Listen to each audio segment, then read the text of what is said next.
Thanks for tuning in to Operation Revenge. Make sure to like the video and subscribe to the channel. Now let's begin the story. The first thing I noticed when I stepped into the courtroom was how everyone turned to stare.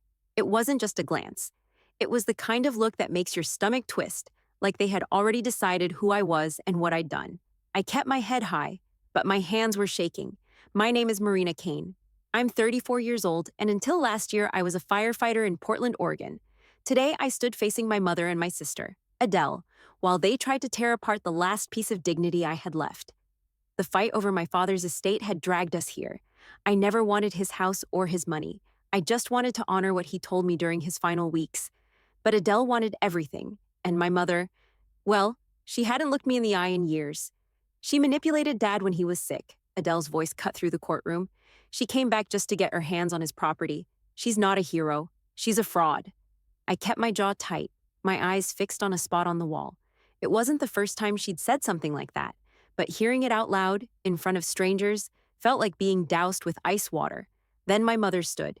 "You dare wear that uniform here?" she spat, pointing at me like I was a stranger off the street. "You don't deserve that medal, not after what you did to this family." I felt every muscle in my body lock up. I was wearing my dress firefighter uniform, the one I had worn when I received the Medal of Valor. I thought it might remind them that I wasn't some liar trying to cash in on Dad's death. I thought maybe they'd remember who I really was. But Mom's voice was venom. "Take it off," she said. "You don't deserve to wear that." For a second, I almost spoke. I almost told them about the fire on 43rd Street, about the screaming child I'd carried out, about the months of nightmares that followed. I almost defended myself. But what would be the point? They didn't want the truth. Instead, I stood, unpinned the medal, and laid it gently on the table in front of me. The sound of metal hitting wood was louder than I expected. The courtroom went silent. Even the judge leaned back, watching me like he wasn't sure what to make of me.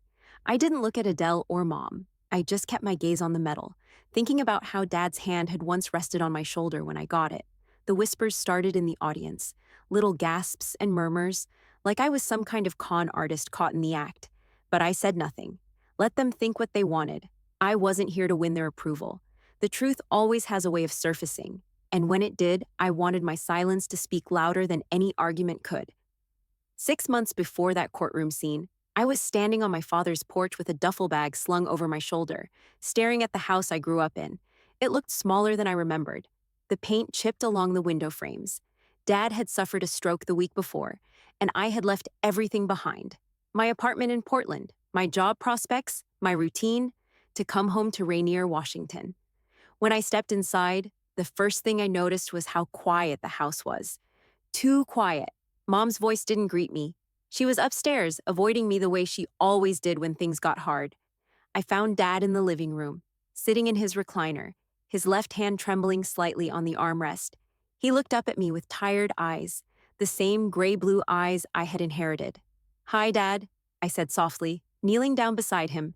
His face shifted into something between recognition and confusion. "Rena," he whispered. He hadn't called me that since I was a kid. It made my throat tighten. The first few days were a blur. His speech was slurred, and half his body moved slower than the other. Every little task, feeding him, helping him sit up, adjusting the tubes on his portable oxygen, felt like learning a language I didn't know I'd need. Adele came by once, carrying a fancy tote bag and complaining about the hospital bills. She stayed for less than an hour before announcing she had work to do and rushing off. Mom didn't even bother with excuses. She kept to her room, the door closed, as if caring for her husband of 40 years was too much. I wanted to hate her for it, but all I felt was this heavy ache that didn't have a name. Most of my days started at dawn. I'd get Dad's breakfast ready, oatmeal, cut fruit, and sit with him while he tried to hold the spoon steady. Some mornings he'd get frustrated and shove the bowl away, and I'd just hold his hand until his breathing calmed. Other times, he'd surprise me by smiling, slow and genuine, and muttering something like, "You were always stubborn, like me." Those moments were worth every sleepless night. People in town started whispering. I caught one of Mom's friends at the grocery store telling someone, "She's only back because of the will. You know how these things go." It stung, but I didn't have the energy to defend myself. Dad needed me more than I needed anyone's approval. At night, I'd sit with him in the living room, the TV quietly playing old westerns. Sometimes he'd squeeze my hand without saying a word, as if he was apologizing for everything that had gone wrong between us. I'd pretend not to notice the tears pooling in my own eyes. One rainy afternoon, I wheeled him to the kitchen table and helped him eat a sandwich. Halfway through, he looked at me with that tired but sharp look that used to scare me as a teenager. "I don't know what I'd do without you," he said slowly, the words heavy but clear. That broke me a little. I smiled, pretending I wasn't about to cry, and said, "You'll never have to find out." Those months were the hardest of my life, but they were also the closest I'd ever felt to my father. Even in the silence, even in his weakness, I could feel something unspoken growing between us, something that no courtroom accusation could ever take away. Sitting in that courtroom, I couldn't help thinking about the last time my father looked at me with anger that cut straight through me. It had been years ago, the day I told him I was leaving engineering school. I still remember the smell of motor oil in the garage where we stood, his face shadowed by the fluorescent light. "You're throwing away everything for what?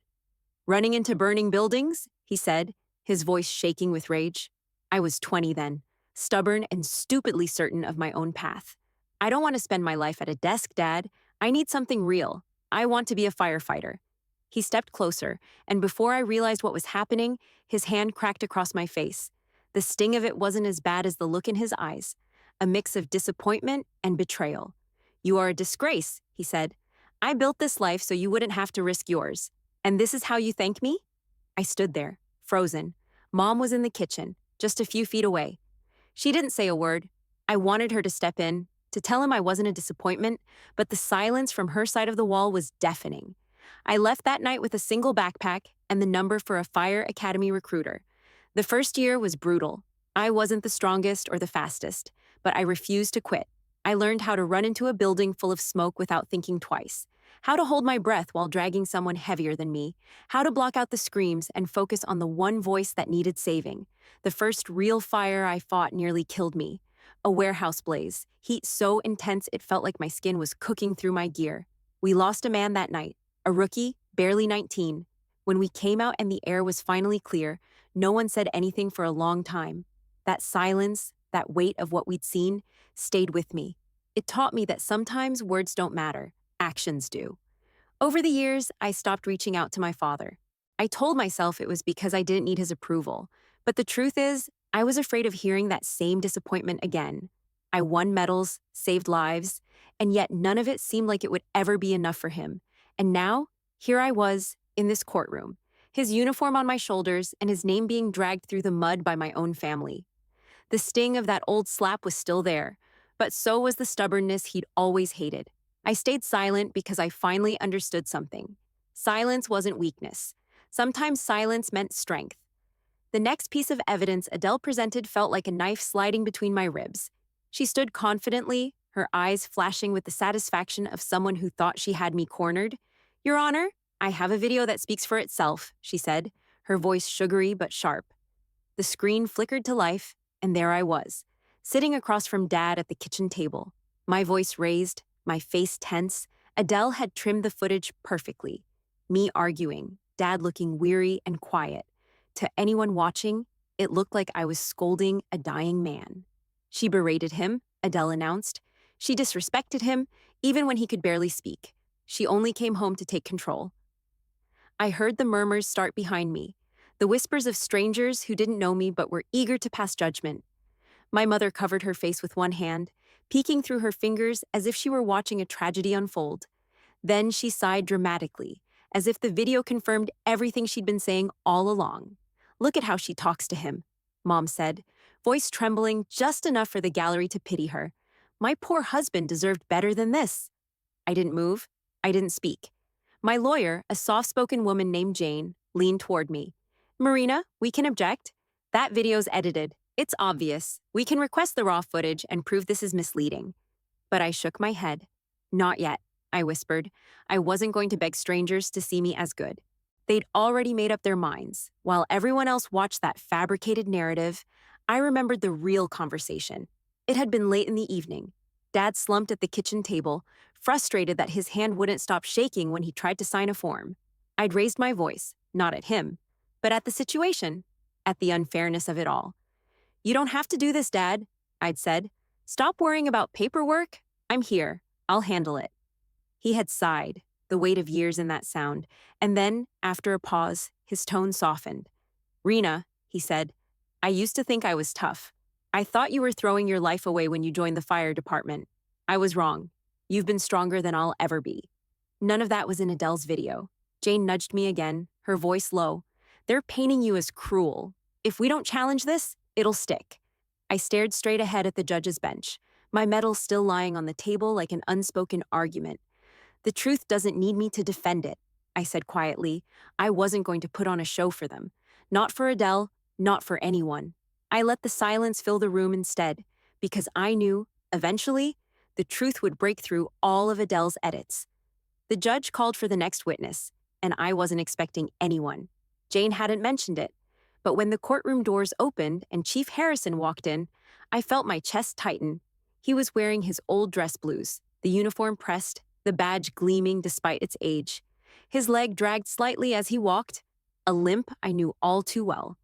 The courtroom seemed to straighten at his presence, like everyone recognized authority, even if they didn't know his name. "State your name," the bailiff said. "Retired Fire Chief Leonard Harrison," he replied, his voice deep and commanding. 32 years of service with the Portland Fire Department." A ripple moved through the room. Harrison glanced at me briefly, offering a small nod, then looked directly at the judge. "I'm here to speak about Marina Kane," he said. "She served under my command for 8 years. The woman you see here is not a fraud. She's the kind of firefighter you hope will be standing next to you when your world's on fire." Adele rolled her eyes, but Harrison kept going, his tone sharp and steady. "There was a warehouse fire, March of last year. I went in first. Part of the ceiling collapsed, crushed my leg.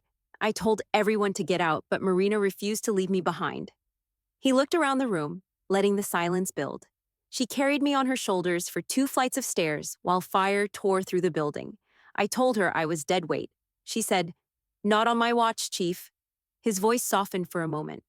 "I owe my life to her." I wanted to look away, but I couldn't.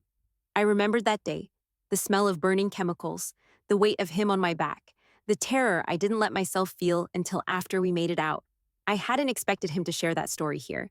Then Harrison reached into his jacket and pulled out a sealed envelope. Before his passing, her father gave me this. He asked me to keep it safe until the right time came.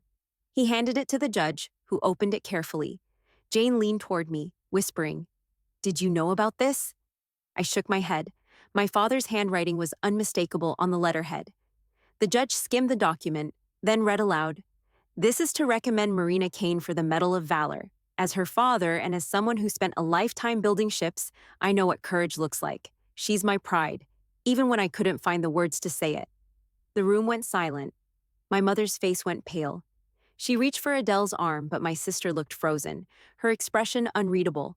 For the first time during the trial, I felt a shift in the air. People were no longer looking at me like I was some con artist. They were seeing me, not as a daughter fighting over an inheritance, but as someone who had earned every ounce of respect. Harrison turned to me, his eyes warm. "Your father believed in you, Marina," he said, "more than you ever knew." And in that moment, I realized he was right. After Chief Harrison stepped down, he placed something small and folded into my hands, a letter, worn at the edges. I stared at it for a long moment, unable to move. My father's handwriting was on the front. "I think you should read this," Harrison whispered. "He wanted you to have it." I slipped it into my lap, hands trembling. I wasn't ready, not in this room full of strangers, but curiosity and dread pulled me in. The note was simple, written in shaky pen strokes that looked nothing like the strong draftsman's letters I'd grown up seeing on his engineering plans. "Rena, I know I failed you in ways I can't undo. My silence has always been my shield, but it has hurt you more than I ever intended. You have done more with your life than I ever dreamed for you. I hope you live it without letting people tear you apart, like they tried to do with me. I am proud of you. Always." I blinked hard, trying not to cry. I could almost hear his voice, not the harsh one from years ago, but the quiet, tired one I'd known in his last months. Jane leaned closer. "Marina, what is it?" I shook my head, unable to speak. It wasn't for the court, it was for me. For so long, I had believed my father's silence meant he was ashamed of me. When I came home from that warehouse fire, the one where 3 men didn't make it out, he had been waiting in the kitchen. I was still covered in soot, shaking. He'd looked at me like he wanted to say something, but only muttered, You're still breathing? Good. Then he turned back to his newspaper. I mistook that for coldness, but maybe it had been fear. Maybe he didn't know how to hold the weight of what I had seen. I think he knew you were stronger than he was, Harrison said quietly, as if reading my thoughts. But he didn't know how to tell you without breaking himself open. I swallowed hard, the truth sinking in.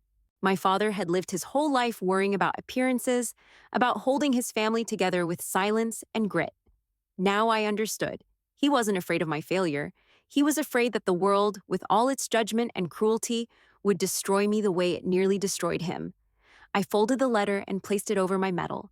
For the first time since the trial began, I felt steady, not because I needed to prove my worth to my mother or Adele, but because my father had already seen it. Thank you, I murmured to Harrison, my voice barely above a whisper. Whatever happened next in that courtroom, I wasn't carrying the weight of my father's doubt anymore. I was carrying his belief. The judge shifted in his seat, glancing at Jane. Does the defense have anything further? Jane stood, her voice firm but calm. Yes, Your Honor. We have new evidence to present. Adele's face tightened. What is this? She hissed, but Jane ignored her and handed a USB drive to the bailiff. Moments later, the screen lit up. The video was raw, uncut. My father was propped up on pillows in his hospital bed, his voice weaker but steady. I froze at the sight of him. It was recorded just days before he passed. Marina, he said, looking directly into the camera. This house is yours, not because you stayed, not because of what you gave up, but because you cared for me when I couldn't care for myself. You are my daughter. I'm sorry I didn't say it enough. He paused, his breathing shallow. I was wrong about so many things. I'm proud of you. The courtroom went utterly silent. I could feel every eye turn to me, but I kept my gaze on the screen, fighting the ache in my throat. Then, as if that wasn't enough, the camera panned to Nurse Camille, who had been standing quietly at the back of the courtroom until Jane called her forward. She was a small woman with tired eyes but a firm voice. I was with Mr. Kane for his last months, Camille said, taking the witness stand. I saw who was there every day and who wasn't. Marina was the one feeding him, cleaning him, making sure he had dignity. Adele rarely visited, and when she did, she was more interested in the will than in her father's health. That's not true, Adele blurted out, standing up. The judge gave her a sharp look. Sit down, Miss Kane, Camille continued. Adele even offered me money to delete this video. She said Marina didn't deserve anything. I refused. A low gasp rippled through the courtroom. I watched Adele's face drain of color. She opened her mouth to speak, but no words came out. Mom's hand, which had been gripping Adele's arm, slipped away. For the first time, my mother looked unsure. Not angry, not loud, just shaken. Jane rose again. Your Honor, the evidence is clear. Mr. Kane's intentions were explicit. Marina Kane cared for him when no one else would. This case isn't about inheritance. It's about honoring a father's last wishes. The judge took a long moment before speaking. The court rules in favor of Marina Kane. The property is to be transferred to her as stipulated in her father's final recorded statement. The accusations of misconduct are unfounded. Adele sank into her chair, trembling with rage. My mother didn't look at me, but for once, she didn't speak either. I let out a slow breath. I hadn't smiled once during this entire battle, but I felt something close to relief wash over me. Dad's voice, his apology, had cut through every lie. The truth had surfaced. When the gavel fell, I didn't feel victorious. I felt drained. Outside the courthouse, the air was colder than I expected. Reporters clustered on the steps, microphones pointed like weapons. Marina, do you have anything to say about your sister's accusations? One of them shouted.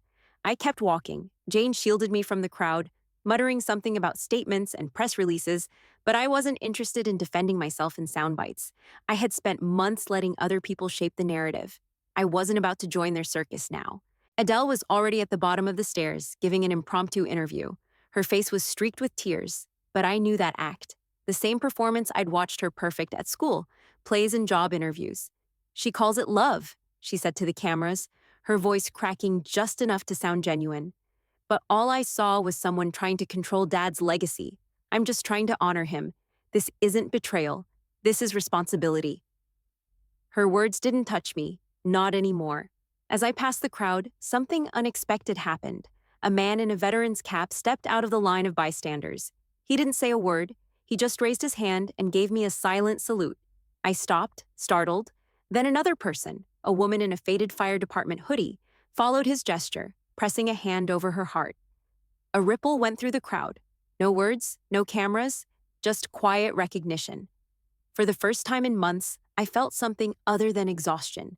I nodded once, not trusting my voice, and kept walking. By the time I reached my car, I had already decided what came next. There would be no interviews, no rebuttals. Let Adele spin her version of events on morning talk shows if she wanted. I was done performing. Back at my motel room, I turned off my phone. The messages kept buzzing until the battery died. Texts from reporters, calls from people I hadn't spoken to in years. Even one voicemail from Mom, her voice soft and uncertain. "Marina, maybe we should talk." I didn't listen to the rest. The truth was, I didn't need their approval anymore. The people who mattered, my father, Chief Harrison, the men and women I'd served alongside, they already knew who I was. That night, I sat by the window, watching headlights flash along the highway. For months, I'd been walking around with my shoulders locked, ready for the next attack. Now, for the first time, I felt my chest loosen, as if I could finally take a full breath. Adele could have her interviews, her staged tears, her twisted version of the truth. I had something she'd never understand, quiet respect, and that was enough. 2 weeks after the verdict, I drove back to my father's house. The driveway was littered with fallen pine needles, and the gutters sagged with leaves. For a moment, I just sat there, gripping the steering wheel. It didn't feel like victory. It felt like standing at the edge of a life I wasn't sure I could rebuild. The house still smelled faintly of engine oil and old wood, my father's scent. I walked through each room slowly, touching the walls, opening windows to let the stale air out. Adele had left behind a few things. A broken vase in the dining room, an empty jewelry box in what used to be Dad's office. She hadn't even tried to hide her bitterness. I didn't care. This house wasn't about her anymore. The first few days were spent clearing out clutter, but I didn't throw away everything. I kept his workbench in the garage exactly as it was, the tools lined up the way he liked them. I found a stack of blueprints he had drawn when I was a kid, shipyard schematics, smudged with pencil marks. I placed them in a frame and hung them in the hallway. Little by little, I began to repair things. I fixed the loose step on the porch, repainted the front door a shade of navy he would have approved of, and planted marigolds along the walkway. It felt strange, claiming a space I had always thought of as his. But each nail, each coat of paint, felt like a conversation with him, like we were quietly rebuilding something together. The Medal of Valor stayed tucked in a drawer upstairs. I didn't want it on display. It wasn't about proving anything anymore. Next to it, I placed a candid photo of Dad I found while cleaning out an old box. Him laughing, grease on his hands, holding a mug of coffee like it was the best drink in the world. That photo said more about him and about us than any medal ever could. I needed purpose, so I started volunteering at a firefighter rehabilitation center in town. I didn't tell anyone my story. I just showed up, brought meals, listened when others needed to talk. It wasn't about being recognized. It was about doing something real, something that felt alive. Sometimes, in the evenings, I'd sit on the porch with a mug of tea and watch the light fade over the street. I'd think about everything I had survived, the fire, the court, the silence from the people who were supposed to love me, and I'd remind myself that survival isn't about applause or headlines. It's about waking up each day and choosing to keep going. This house wasn't just his anymore, it was ours. Months passed before I set foot in a public gathering again. By then, the courtroom drama had faded from headlines, and Adele had found another audience for her stories. I stayed away from all of it, spending my days working on the house and volunteering. The quiet life suited me. One chilly November evening, I received an email from a firefighter rehabilitation coordinator. It was an invitation to a local memorial event honoring both fallen and retired firefighters. I wasn't listed as a speaker or a guest of honor, just a name on the attendance roster. Something about that anonymity felt right. I decided to go. The community hall was warm and softly lit, filled with rows of folding chairs. I wore jeans and a plain sweater, blending into the crowd. The MC read names of those who had risked everything and spoke of resilience, teamwork, and sacrifice. I listened, content just to be there among people who understood what those words truly meant. Halfway through the program, the MC paused. There's someone here tonight who won't step into the spotlight, but who has saved more lives than most of us can count.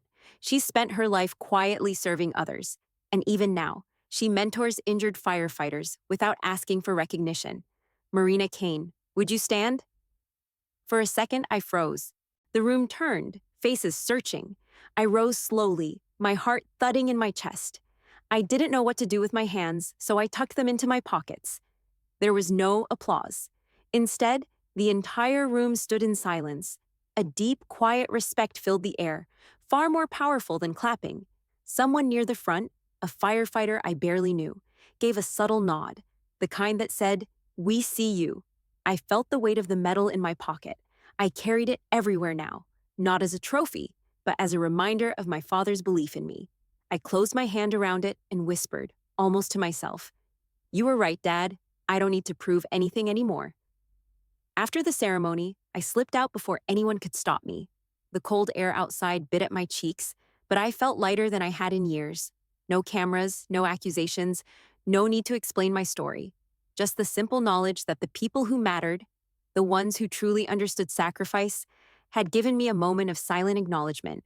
As I walked to my truck, I looked up at the dark sky. For the first time in a long while, I didn't feel like I was carrying the past like a burden. I felt free.